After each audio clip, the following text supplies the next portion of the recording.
Hello everyone, welcome to my channel, The Technical Slide. Today I am going to talk about C Sharp 8.0 read-only member feature.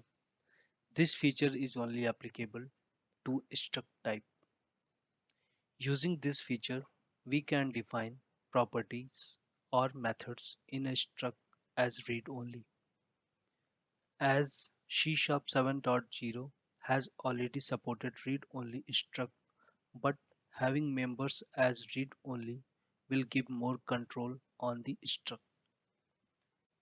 In the demo, we will talk about point 2 and point 3.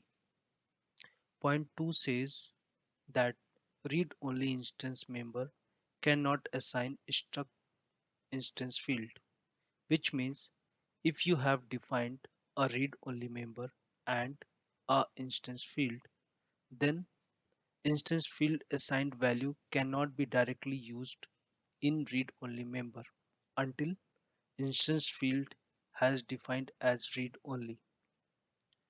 Point 3 says read-only instance member can call non-read-only member, which means suppose you have a read-only method and you want to use it in a non-read-only instance property, then it is possible.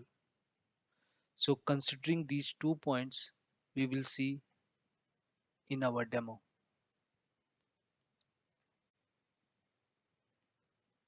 I have taken one .NET Core console application, and in that I have defined one struct of type employee. First of all, I am going to create two properties, first name and last name. So let's define these two properties, first name and last name.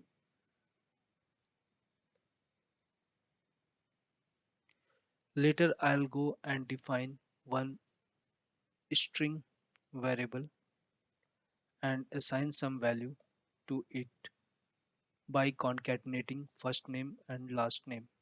At this point, I haven't made this one as read only. Now I will go and define one override string function.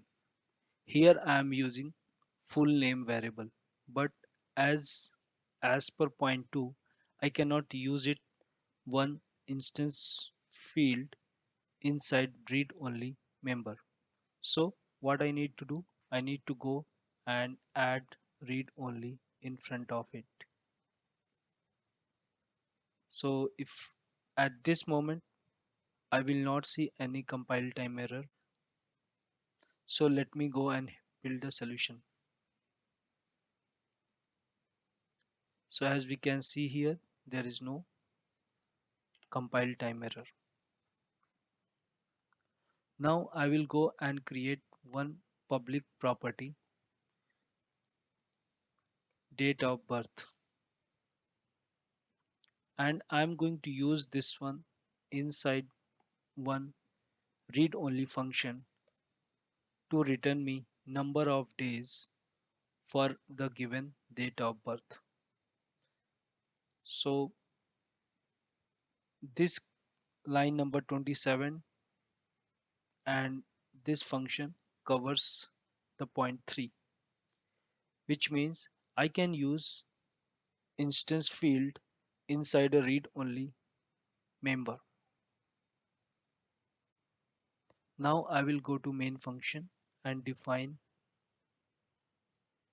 one object of type employee struct, and I will initialize two properties, first name and last name, with some value. I'm also going to assign date of birth property. Now I will go and write to console.writeLine function to give me employee full name and number of days for the given date of birth. So you can see in the output we are seeing full name is XABC and number of days for the given date of birth is 12,509.